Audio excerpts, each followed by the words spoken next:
Hello and welcome to another episode of Be the Love to Awaken Our Souls. Thank you again so much for tuning in this week. I'm Stacy Musial. And I am Brenda Carey with our special guests, Diane Fulford and Karen Diguer. We are your co-hosts and souls on the journey, and we are on a mission to raise the consciousness of humans and the planet, and we need your help. Please spread the word to your family and friends and join us every week. Consider becoming a Patreon supporter or a sponsor to help with the operating costs like editing and the many hours we spend creating these shows with quality guests and content. And if you have resonated with our mission, support us in a way that raises your vibration to love. And if it feels safe for you, I'd like to invite you to take a moment to get centered with us. I'd like to begin by inviting you to take a beautiful, cleansing breath in through your nose and out through your mouth, releasing anything that is keeping you from being present. And take another deep breath in through your nose, breathing in calm, peaceful, loving energy. And breathing out anything you're ready to release in this now moment. And take one more breath in through your nose, breathing in light and love for yourself.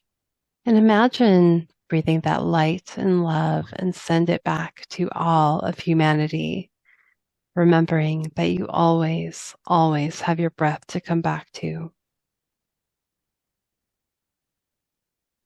Our guests today are Diane Fulford and Karen Diguer. Diane and Karen have been close friends for many years who only recently understood their relationship as in the karmic tradition. Two ordinary people who were destined to be something extraordinary. They were gifted with what some would call channeled messages from higher dimensions, but what they prefer to depict as interdimensional communication. It was not until each of them launched their children into independence and completed their careers that first Diane and then Karen started receiving messages from an unknown source. Unlike many whose similar gifts came from birth or from a traumatic experience like NDEs, their connection to higher guidance grew gradually until it was clear that they were to co-author a series of books providing a methodology that allows you to raise your level of consciousness. They both received messages about being bridges between higher dimensions and our earthly plane to lay out a clear path to higher consciousness for those ready, willing, and open enough to commit themselves to the unknown.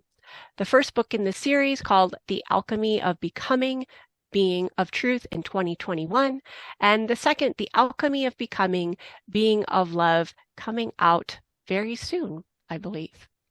So thank you so much for being here with us today, Diane and Karen.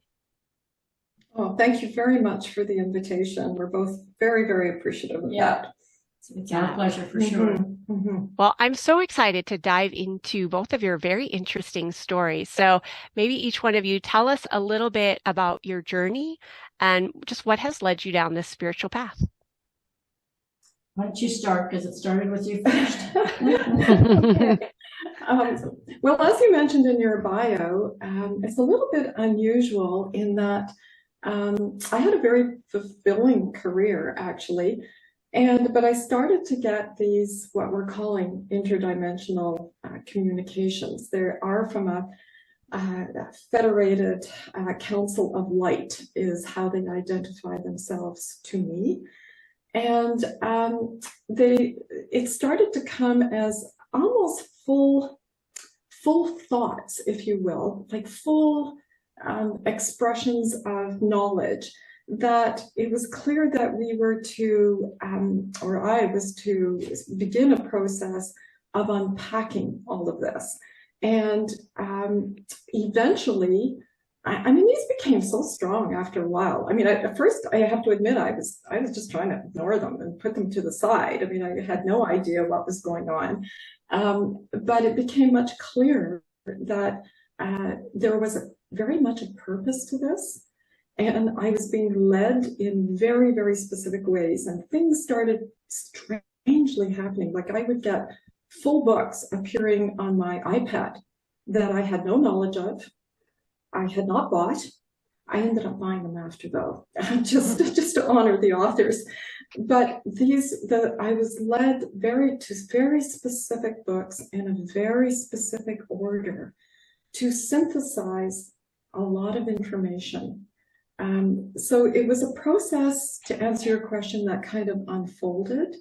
And I spent many years in the guidance of this council just being prepared for what they called would be a series of 4 books, which they have all entitled The Alchemy of Becoming.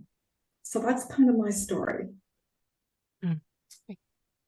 Yeah, and mine, again, I have to say that I have had a great life, and, wonderful family, great careers in different sectors, and was lucky enough to retire early with my husband and do a lot of traveling, and it gave me time to think. And we were actually doing a lot of traveling with Diane and her husband as well at the time. And I think I had witnessed Diane kind of doing some strange things, like, putting her turban on and going off in the corner and meditating and things like that. And it's like, okay, whatever. And then one day, I think I was talking to her about just not feeling well, just feeling like my life force was kind of draining out of me. My, immune system, I was catching every cold. I, developed an autoimmune disease, things like this. And I just said, like, this can't be it. I don't want to feel this way anymore.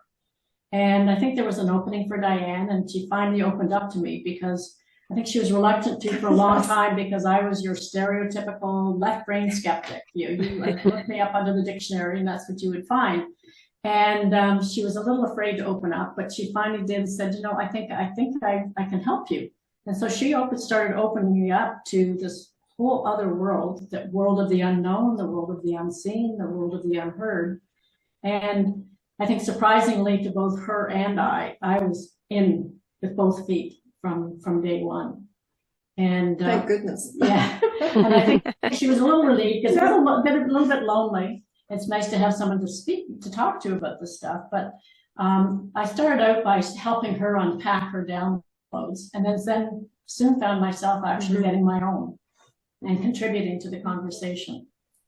So once it kind of developed into that space, with the first book, it was really a matter of helping Diane to unpack these downloads and put them into some kind of structure.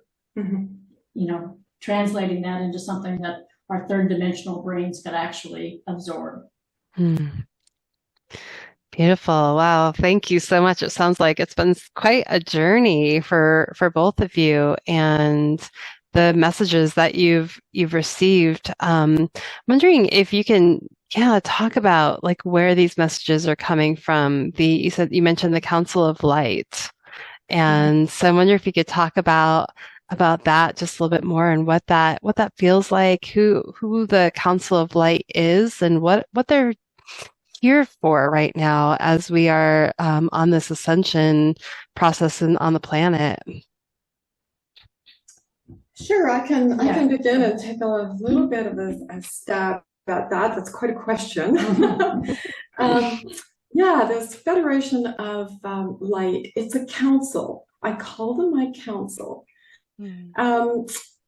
They identify themselves as about 70 of them, and I think they're intergalactic races, if I can put it that way. Because it is a federation, and this is going to sound very strange to you, but I have a very business-like relationship with them. And I know that does sound weird, but that's what it is. They have this, they wanted these books to be written. They wanted, in particular, the differential in these books is that it is a methodology. It is about your capacity to engineer your own level of consciousness. That consciousness is not like a given. Like, it's not the consciousness you're born with, or you acquire a little bit as you move through life, which has been the norm, by the way, for hundreds, thousands of years. But this was a little different. I realized that, a little bit to my dismay, that the books would not be the most inspirational books out there, that there are a lot of books out there that are wonderful and they inspire you to want to be in higher consciousness. But the council was adamant that they don't give you a methodology of how to, very specific how to do this, how to raise your level of consciousness. So it was this idea that they gave me the outline, a pretty good outline, I have to admit, of all 4 books right from the beginning. It's pretty well baked from the get-go. From the get-go, it was very clear. The download was and the name as well. Oh yes, the name. I didn't choose the name. No, neither one of us did. This was the Alchemy of Becoming. Now, tell us a little bit more of how the title came to being. I'm curious about that as well. Sure. Well, first of all, alchemy itself, we started with alchemy, this idea that there are 7 stages to alchemy, and that these stages actually become very important in the universality of how consciousness evolves. So when we're looking at consciousness as a big macro concept, it is about evolution, and it is about this universal understanding that we are evolving through a constant, perpetual evolution of ourselves, a refinement of ourselves. So that is why the titles, the Alchemy of Becoming, we are always becoming. And so this is a continuous journey of a refinement of not only ourselves, but of our species. And that became very, very clear in the title. So we started with, Being of Truth is the first book. And the Being of Truth, well, we would say it's foundational. It's foundational. You have to find yourself, and you have to find your authentic self, and you have to remove, you have to get down and face all of those negative emotions that have become, embedded in your body, face up to them, bring them into your awareness, and let them go. And that's how you raise your vibrational container, your level of consciousness. That gives you your biggest boost, is just going through that. And that's the 3rd stage in the alchemic process, separation. So these were, I have to say that, when Diane first started talking about alchemy, it's like, why are you complicating this with something that's it's going to put people off? They're going to say, what's alchemy? What do I have to know about alchemy? It's simply the way nature transforms. It's the way everything transforms. It's the laws of nature encapsulated into 7 steps. And it gives it its structure, which is what our 3rd dimensional brains need. If we're in the quantum world, it would be all over the place, but we need that structure. And the alchemic process and those 7 stages of alchemy are what gave it to the structure. And it's in perfect alignment with the laws of nature. It's how nature transforms itself, and how we need to do the same. Yeah. And so let's bring that down to tangible example for our listeners. And so you mentioned at one point and about like having an autoimmune disease and coming into that healing process and needing to maybe go through that and figuring out what's on the other side of that.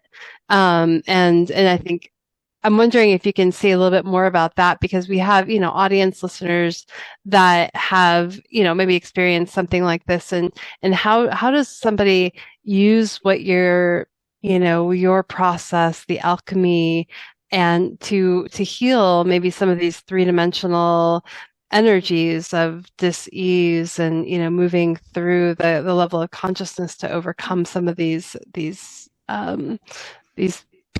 of what I think a lot of people are experiencing on the earth plane as illness, right? Of maybe disease of that level of consciousness. I'm just kind of like putting, my spin on it. So I'm wondering if you can maybe talk a little bit about that. Yeah, so that's a good example to bring up from my personal journey, because it was our books are kind of based on Einstein's premise that you cannot solve a problem at the same level of consciousness that created it. Absolutely.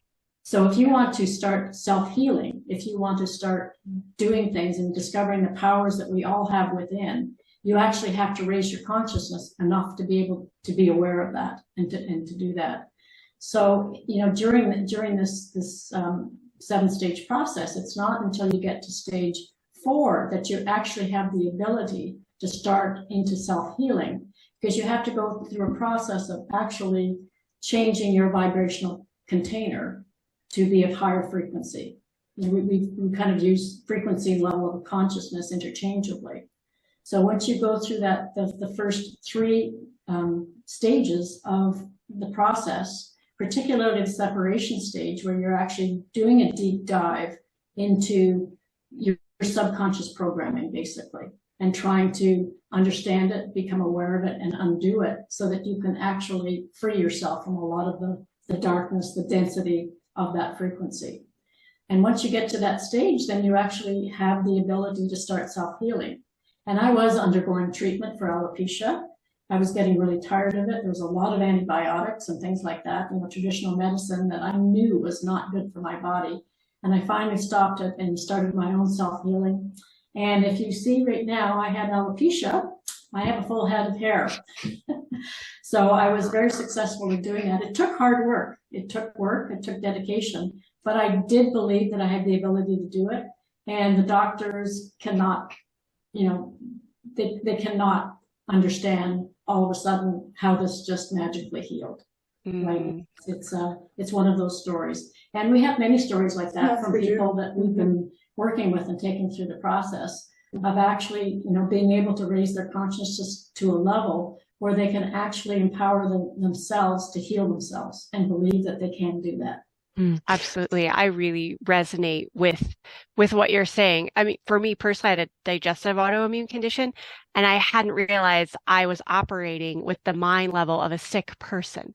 And Yes. So that led through my whole day. And I tried so many things, antibiotics, yes, the whole Western medicine side, even like what would be alternative supplements, things like that, that also didn't work because I was still in the mind frame of a lower vibration.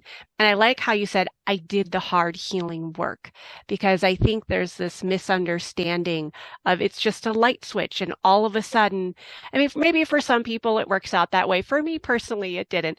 But it was this slow, gradual process of identifying as in a higher level of consciousness, a higher being, that my body had the wisdom to heal. I didn't have that before. I thought I had to do something to make it function the way that I wanted to. It had a very forceful nature to it.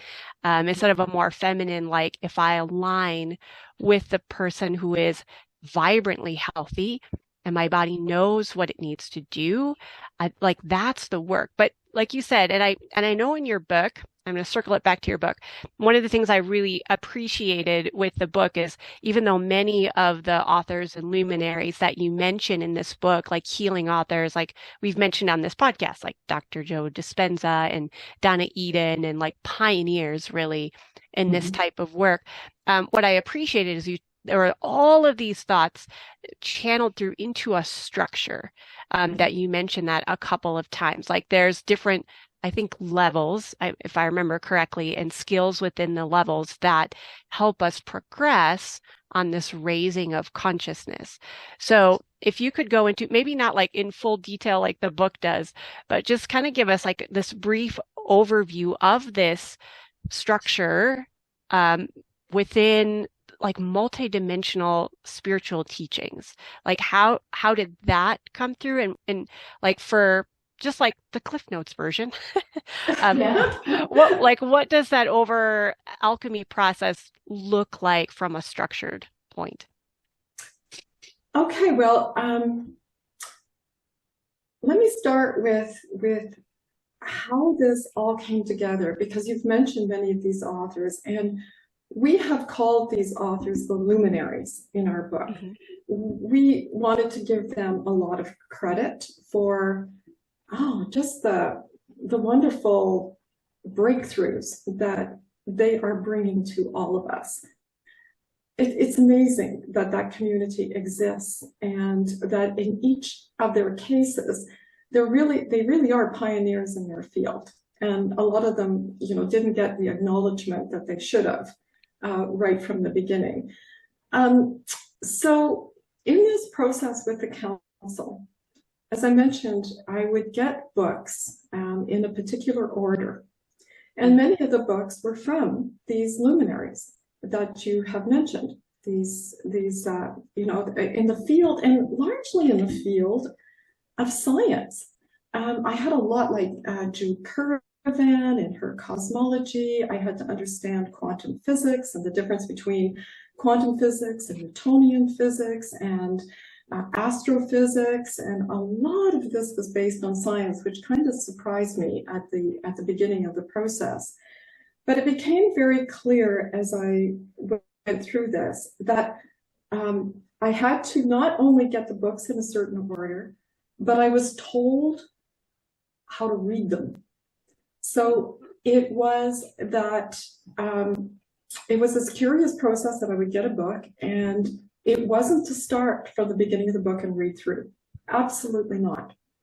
I had to go to the exact chapter, sometimes the exact paragraph or pages that this council wanted me to pick up the thought that the author had put down on paper. So this was an evolving sort of grand synthesis of this work that had to be brought together in a specific order and specific concepts from these authors that began to link together, that there was a pattern to what they were revealing in their work and how this pattern had to be brought together in this sequence, this structure that we're talking about as the methodology.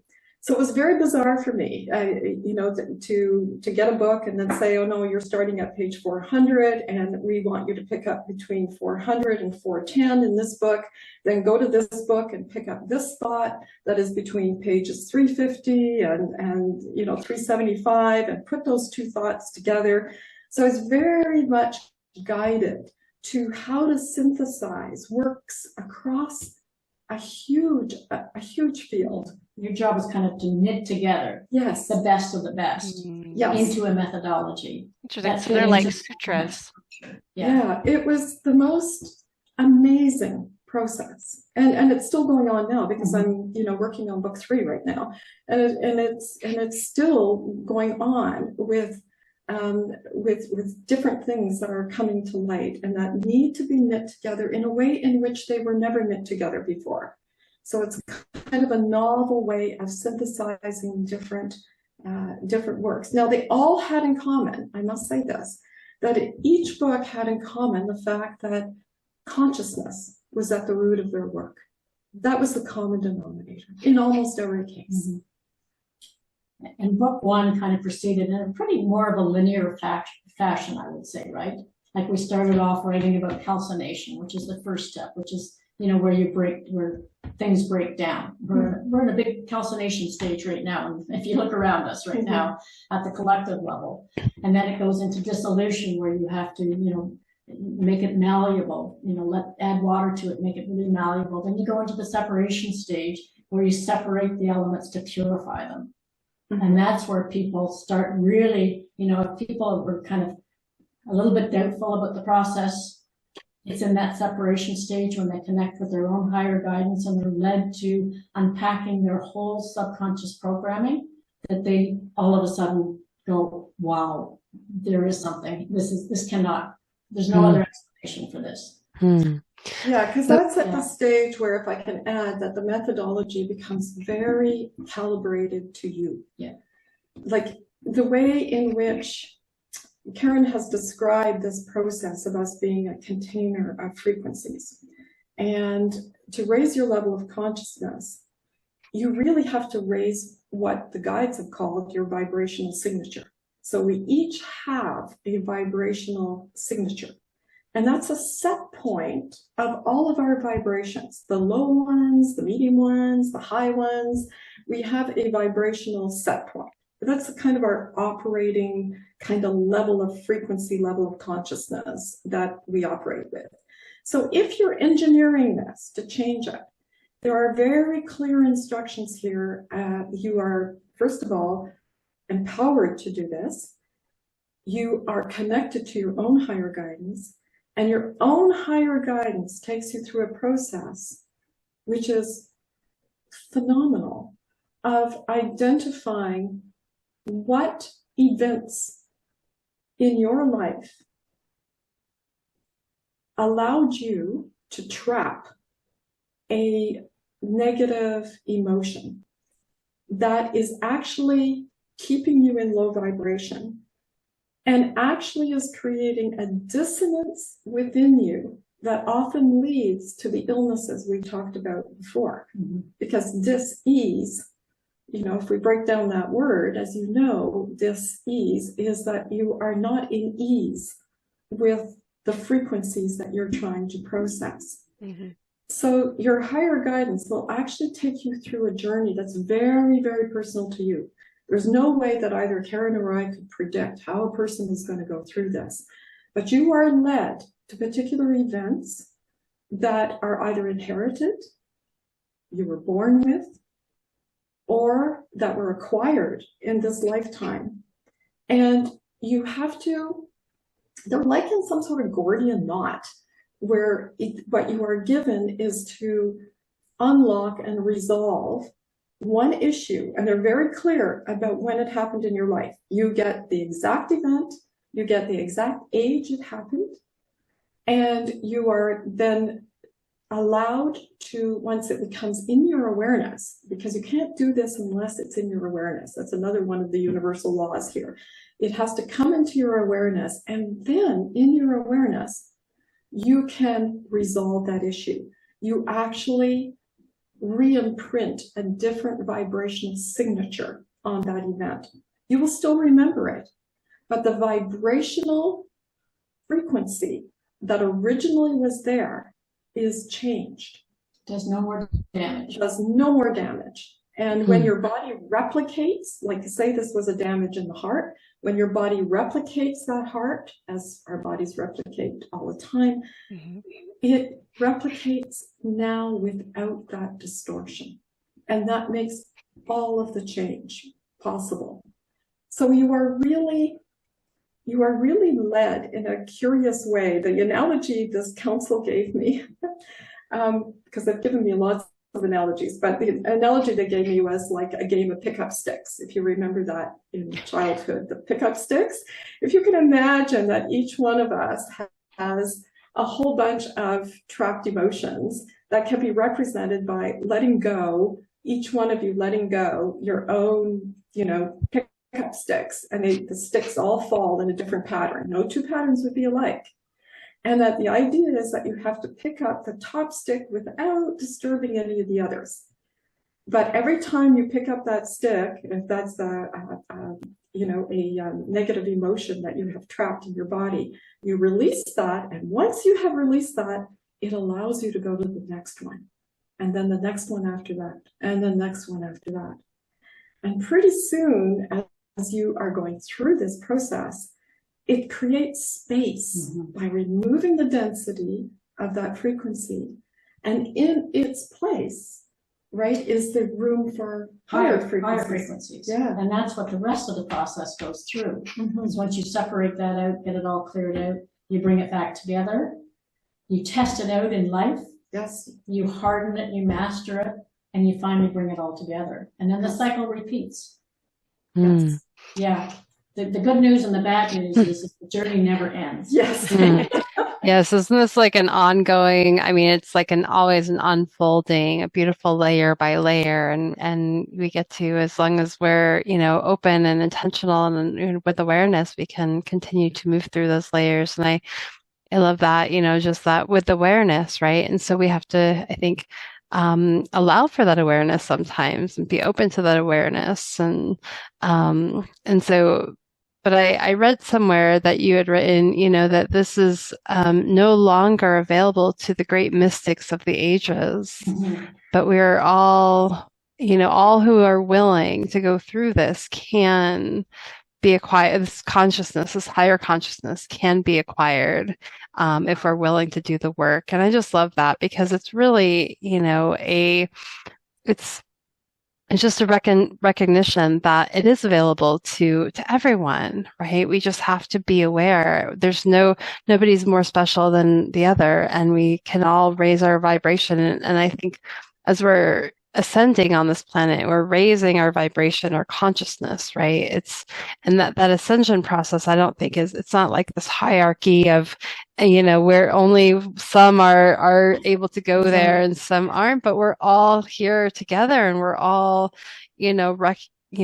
allowing, I think no one needs to be left behind, right? It's this energy. And so I'm just wondering, just as we are, stepping into this, process of, the energy and, the structure that you're laying out for people, I'm wondering, are there a few things that maybe someone can start to do in their life to begin this process if they haven't, or maybe if they have already started this process, what are some tools that they can have to really tap into some of this? Yeah, I think, that one of the basic requirements is be willing to take a leap of faith, to acknowledge that there is unknown out there. And that we are just, we're just like icebergs, right? And we're just, what we see above the surface, there's so much below the surface that we are unaware of. So just take that leap of faith that there is, unknowns out there, that there is magic out there, that there is higher dimensions out there. And wonder. And awe and magic, all of these things. And I think, just from a very practical point of view, is the art of going inside, through meditation is, a very valuable tool. You have to still yourself. You really have to go inside yourself to let yourself be open and to find that own inner peace as a starting point. So those two things I would just say, are kind of like prerequisites almost. And I know a lot of people say when they start out, they have so much trouble meditating, but it's again, a practice that you learn, and you have to work at it. You can start off with 30 seconds. You can start off with 2 minutes, and just build up and just be aware that it's not about nothingness. It's just about going inside and really feeling yourself. Do you have anything to add to that in terms of? I think that's a really good explanation. I'm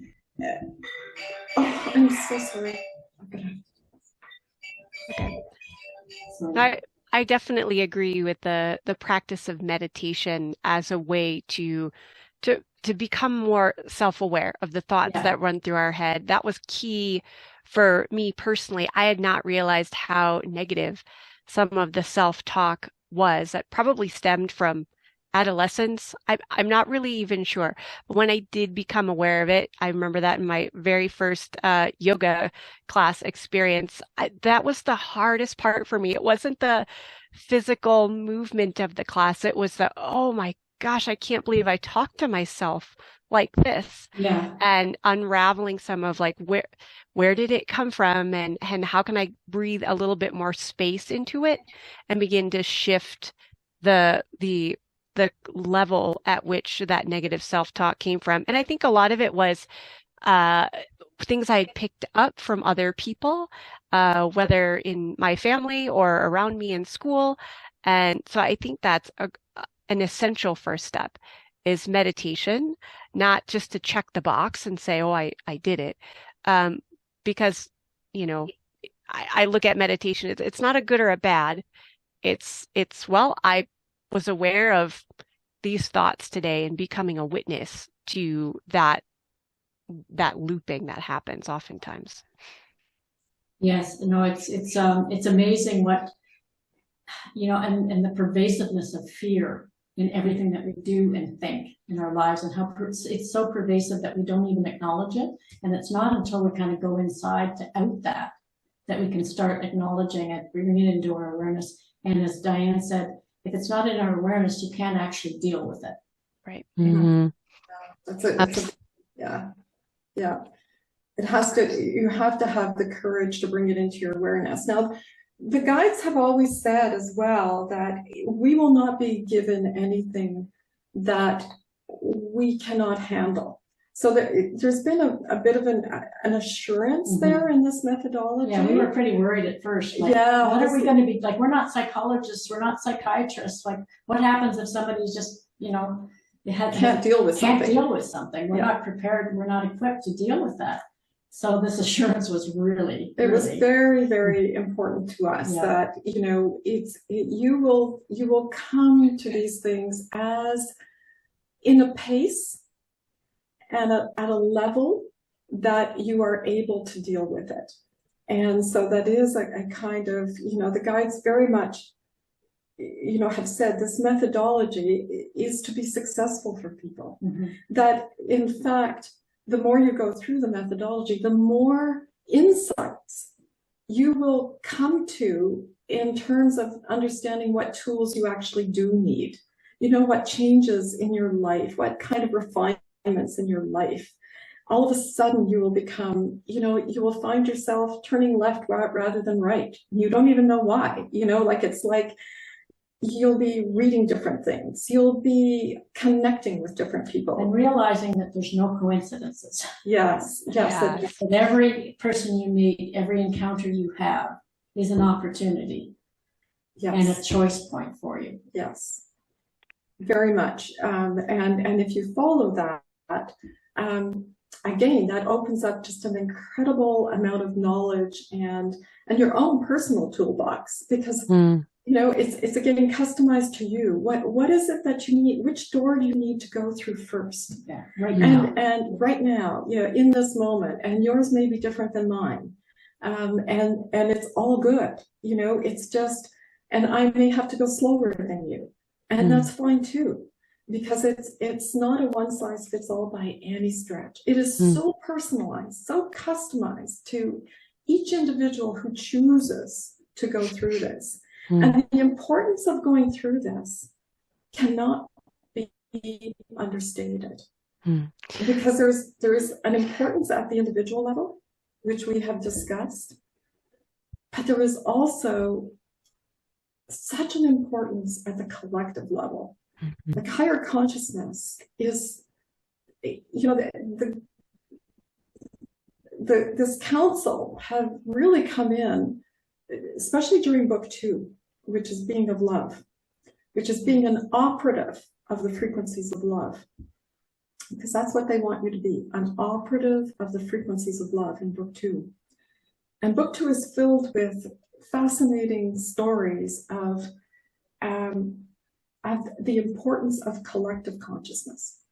So we start in book 1 by individual consciousness, and in book 2 we continue with that journey of individual consciousness to go much deeper, but with an understanding that really we are at an inflection point as a species between evolution and devolution. And so everybody who's alive now is part of this inflection point of where are we going to go? Are we going to be a species in decline, in devolution? Or are we going to be a species that is going to continue with the design of the evolution of us, in line with that design? And the reason why this is important is because that for the first time in our history as humanity, there is a separation or an understanding that our level of intelligence has far outstripped our level of consciousness. So what we are capable of doing in terms of splitting the atom, in terms of what we can do in laboratories or eugenics or all of AI, all of these things, which are part of how exceptional we are as a species in terms of our intellect and in terms of doing all of this. But there is a worry from the Federation of Light that our level of consciousness is not commensurate with our intelligence. That we have to bring consciousness way up in our alignment to what we are capable of intellectually as a species. Because we won't have the moral compass. We won't have the ethics. We won't have the values. We won't have the moral compass to handle the issues that are, frankly, existential issues to us, like nuclear warfare or like AI, AI is in the news all the time now, and it's because even the originators of artificial intelligence are taking a step back and saying, what have we done here? How we've created something that can be used for nefarious purposes equally as for good purposes, and how do we protect against that? And it's our deep belief that the only way we can protect against that is through raising consciousness. We have to get that level of consciousness up to the same level as our intelligence, and even higher. Higher, yes. Higher would be nice too. We would argue higher. Higher would be nice too. That it leads the way, because what the guides have said is that if your level of consciousness is not that high, what you are doing is in fact miscreating. You're not creating, you're miscreating. So it is really important as we move up in consciousness to be aware of what the difference is between miscreating something and being co-creators. Something wonderful. Beautiful. Thank you so much for sharing that. And as we, kind of move into that, looking at what the work that you are doing in the world, the co-creation that you are having with the Federation of Light, and I'm wondering if you can share a little bit about your macro vision. How do you see your work in the world changing the future of this planet? Oh, what a great question! Well, it's a great question and a big question, right? It is. Sometimes it blows us away, even like we kind of takes our breath away about what that vision is. But that is a vision of a world that is evolving from the frequencies of fear and scarcity to a world of love and abundance. And that's even really hard, even for us, and all your listeners, I'm sure, to actually even picture what that could look like. But we just know that we have to change those frequencies. Otherwise, we're going to annihilate ourselves. It's just look around. We can see it happening all the time. And all of this miscreation has gotten so big and so it's like it's in this Gordian knot that you can't unravel.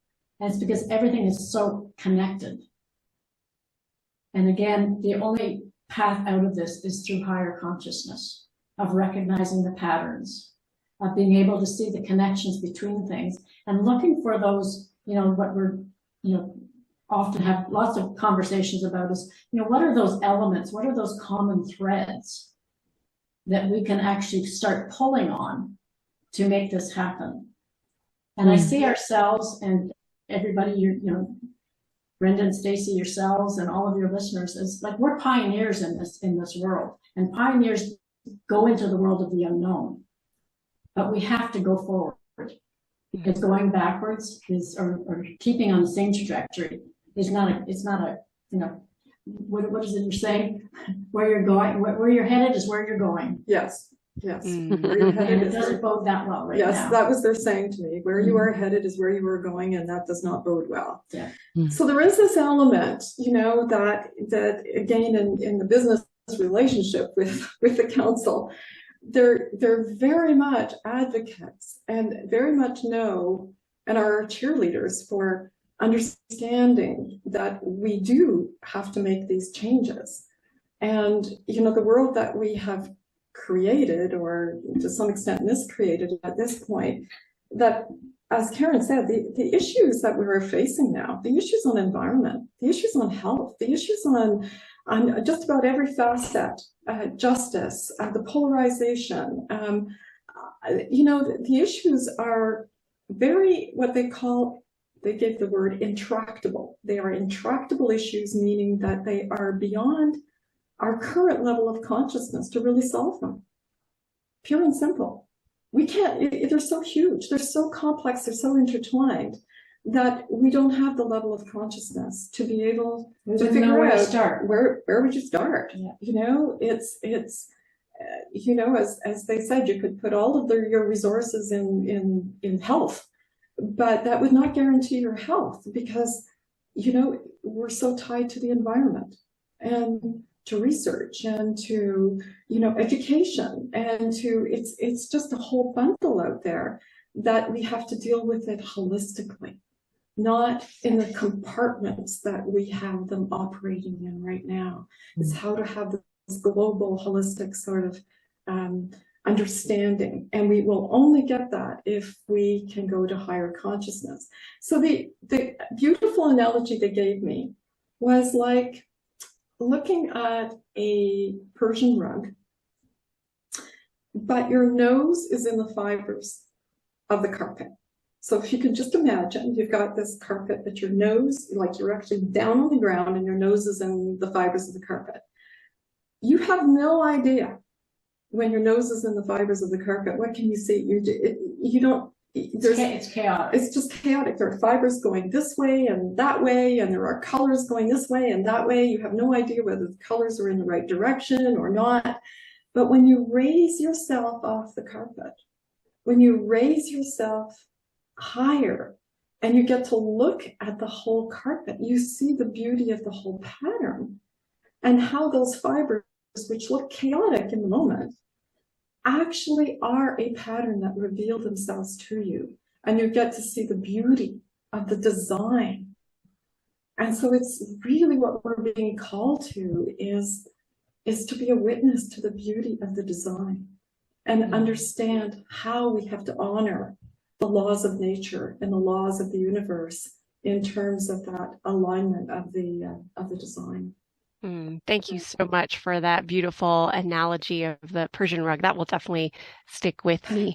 And as we begin to wrap up our conversation, it's gone by so quickly. I've so enjoyed listening to both of you.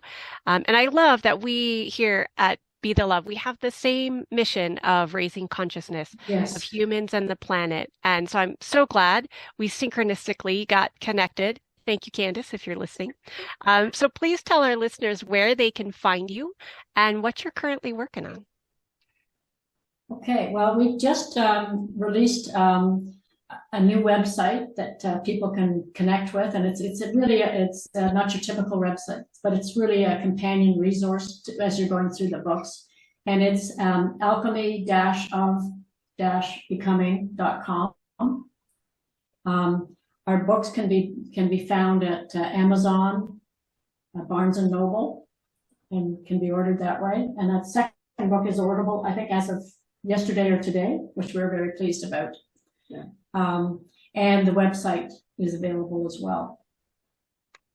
Beautiful. Well, thank you so much for being here with us today, Diane and Karen, and sharing the space to have this beautiful conscious conversation. And yes, please check out their links and books, and we will add those links to the show notes as well. And thank you for listening to Be the Love podcast. If you've enjoyed listening to our show, please share the love by sharing it with your family and friends, giving us a 5-star written review on iTunes or Spotify, and liking us on Facebook. Please consider supporting our mission to awaken our souls with a monthly donation that really helps us with the operating costs of this podcast so we can continue to spread the love. To contribute, visit our Patreon website at patreon.com/Be the Love podcast. And stay tuned for more episodes being released on Mondays at 5:55 a.m. Mountain Time.